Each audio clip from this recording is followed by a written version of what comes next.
There are a lot of Rangers in the world of fiction.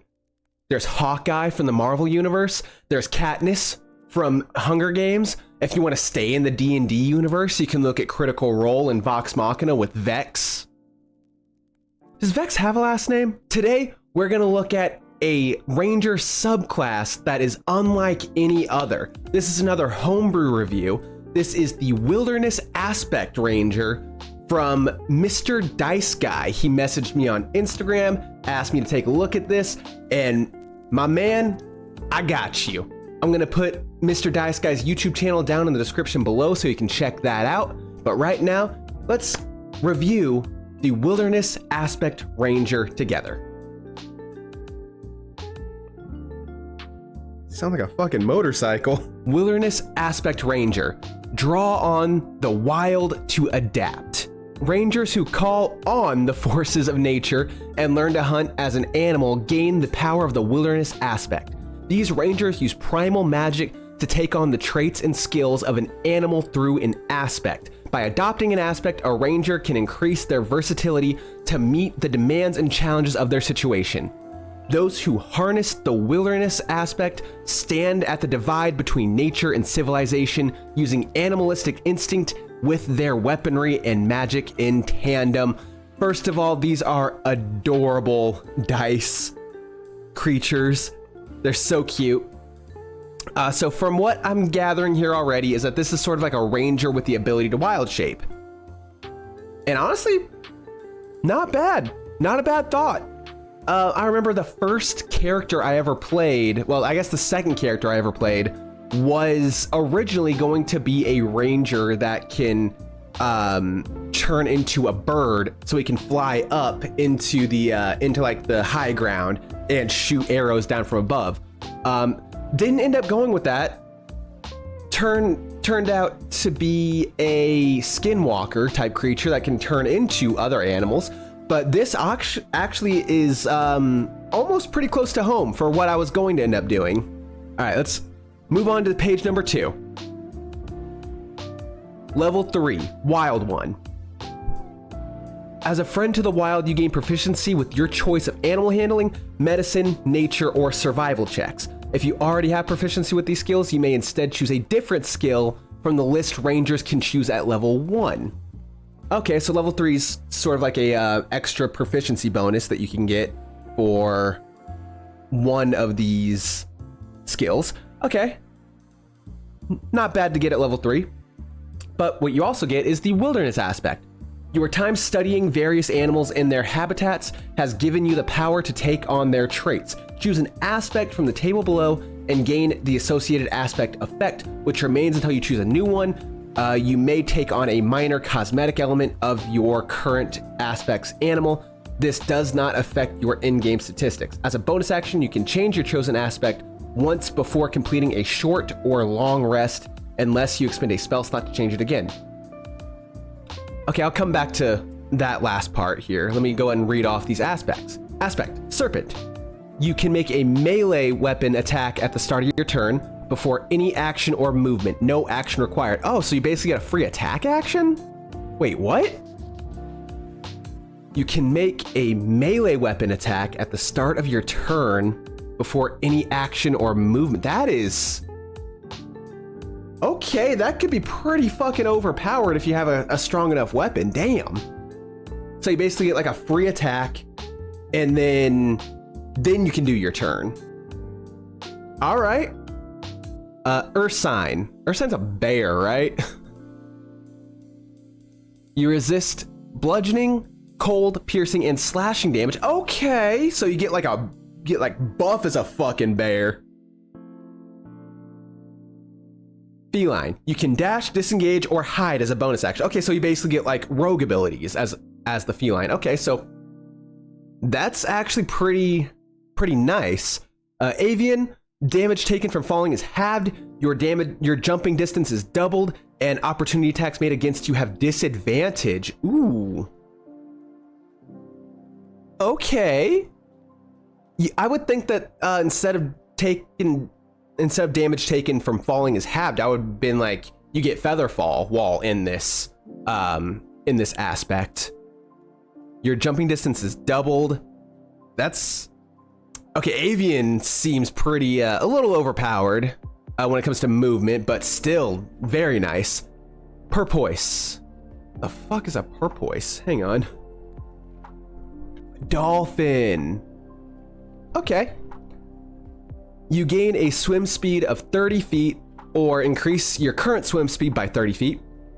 And you can hold your breath for up to a number of hours equal to your con modifier minimum of 1. Ooh, I like that. I like that. You just get gills for like a minimum of 1 hour. That's actually pretty dope. An arthropod. You can walk and stand on vertical surfaces and upside down along ceilings, and your weapon attacks inflict an additional 1d6 poison damage. Oh my goodness. Okay. Okay, so these are actually pretty sick. Also, I think the dice here on the right with the little beak is adorable. And same with the kitty here. I love these little pictures that are on here. They're so cute. All right, so the aspects here, it says here that you can change your chosen aspect once. So you can basically like pick one, and then you can change it as a bonus action once until you get a short or long rest, or you can just expend a spell slot to get it back, to get a new one.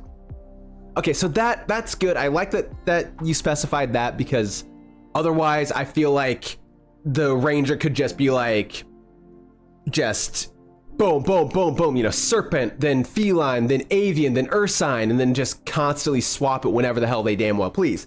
So I like that it's balanced in that way to where you can only change it once per day, unless you want to go ahead and expend a spell slot for it. I like that.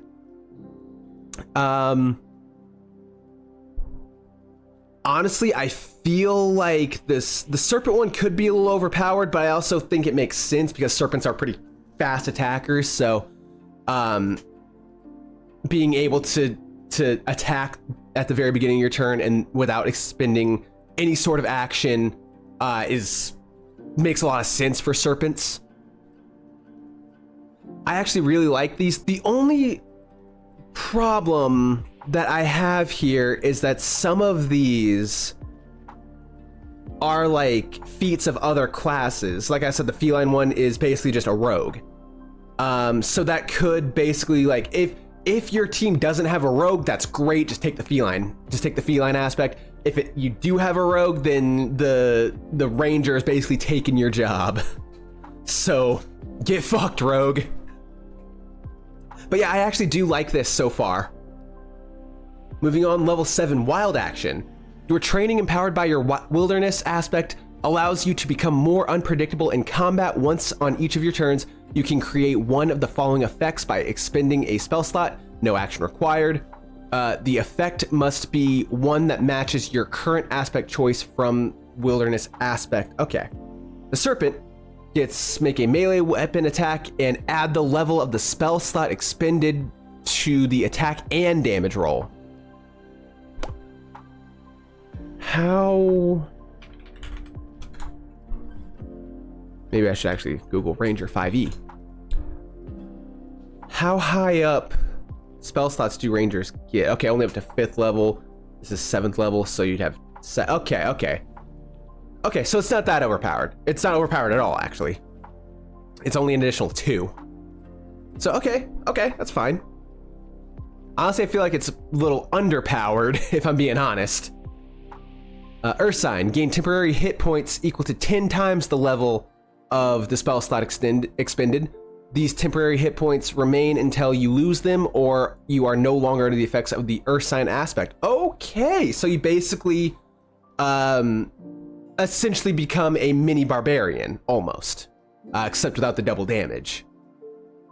Feline. Your next weapon attack while under the effects of feline aspect inflicts additional force damage. The damage inflicted is a number of D8 equal to the level of the spell slot expended. Okay, so it's 2d8 if you cast it at 2nd level, 3d8 if you cast it at 3rd level. Okay, that makes a lot of sense. Additional force damage as a feline. Sure, okay. I don't know if that makes a lot of sense because, you know, felines don't do a lot of force damage.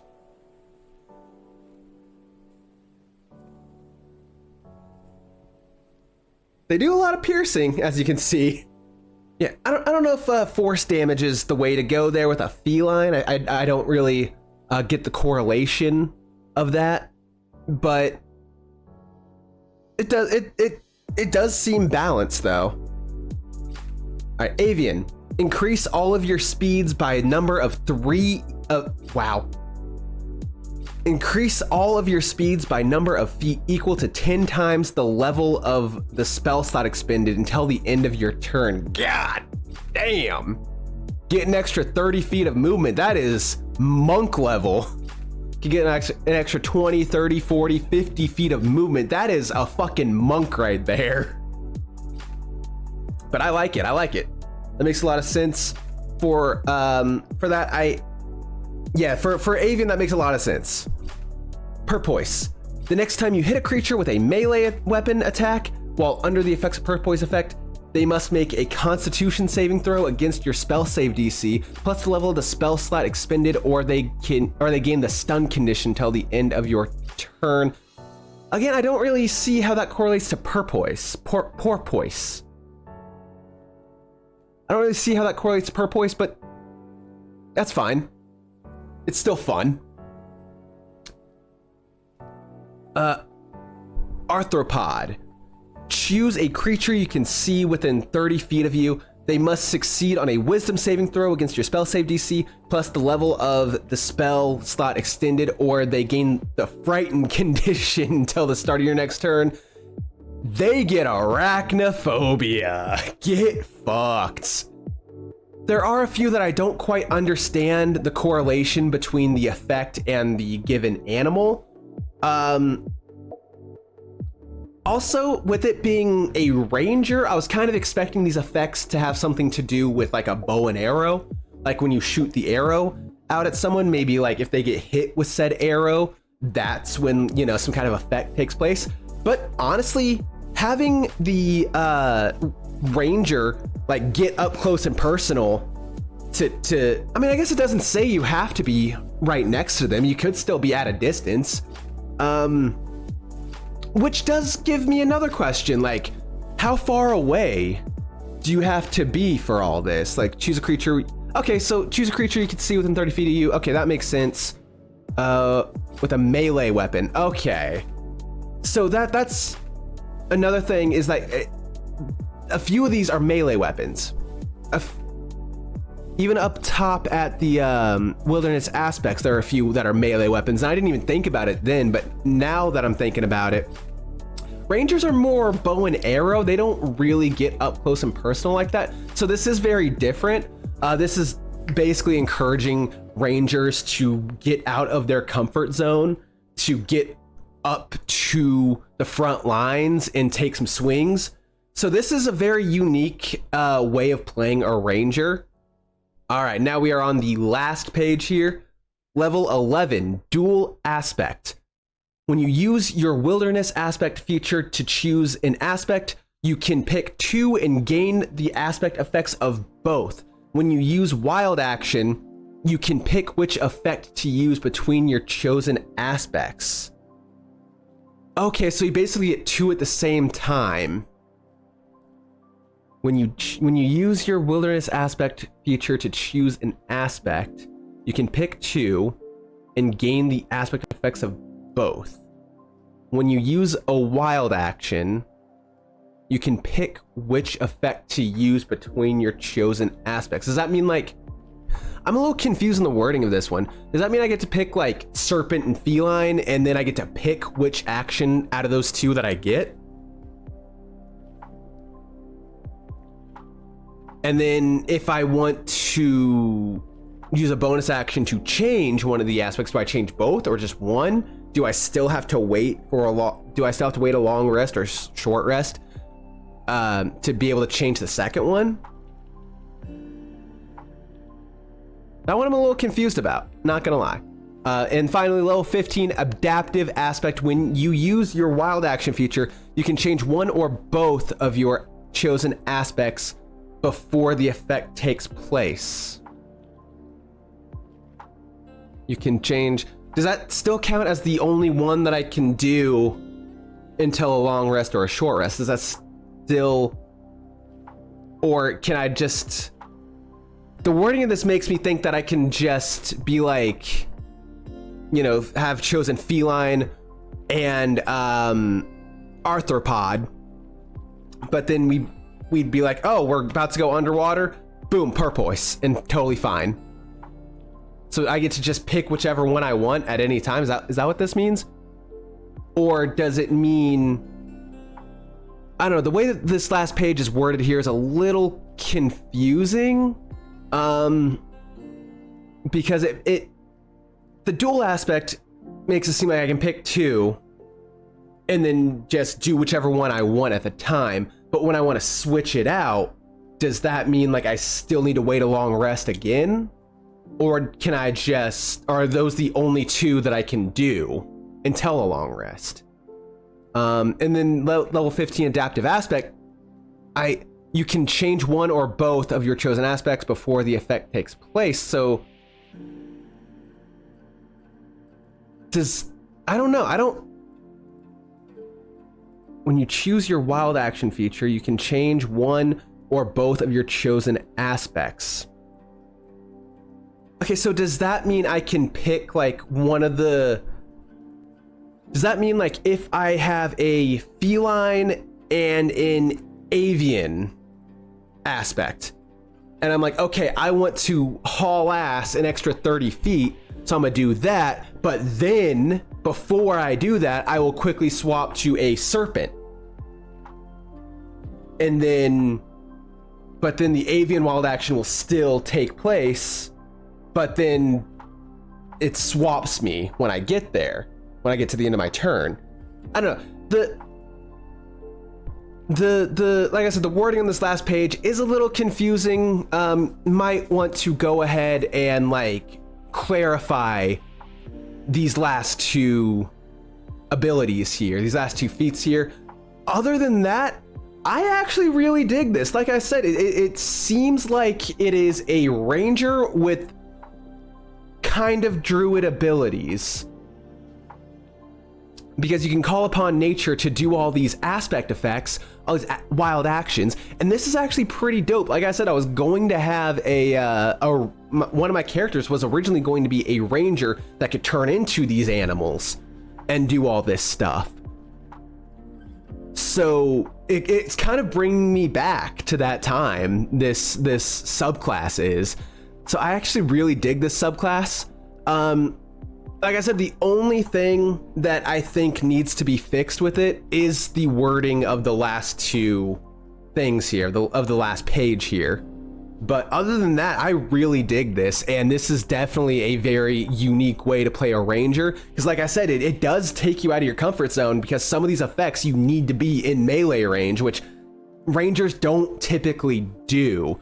Rangers typically want to stay at a distance and fire from the back, but this makes you have to take out that dagger and run up if you want the serpent effect. Also, like the Ursine effect is really good for, or I guess you could still stay in the back firing arrows, and then just if someone gets up in your shit, you can be like, I'm changing my aspect to Ursine, so I'm resistant to bludgeoning. The bludgeoning of the fucking hammer that's coming down in my face. But yeah, this is a very unique way to play a ranger, a very fun way, it seems like, in practice or on paper. I would love to see it in practice. This is the Wilderness Aspect Ranger, a homebrew made from Mr. Dice Guy. Like I said, the link to his YouTube channel will be down in the description below.